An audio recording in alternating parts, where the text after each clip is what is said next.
Magandang hapon mga kaplantita. Ayan, ang gagawin natin ay ilalagay ko na ililipat ko na sa puso at paghihiwalayin ko na ang mga na-germinate nating seed at nag-prepare tayo kung saan tayo magkakaroon ng separation of germinated seedlings.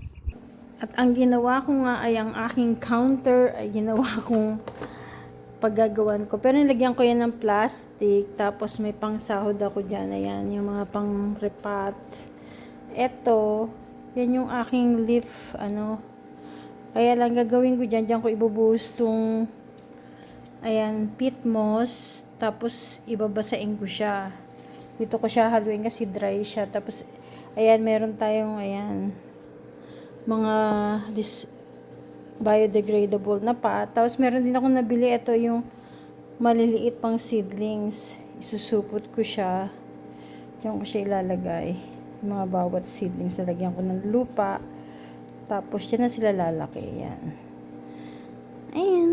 Ito na ang ating seedlings. Alam niyo, nabili ko to.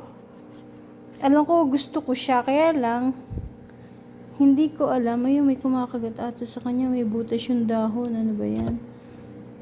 Ngayon, hindi ko alam kung anong halaman. Hindi ko na makita kung ano yung nabili ko. Pag hiwa-hiwalay natin yan. Ang ating gagawin ngayon. Operation Seedling Separation.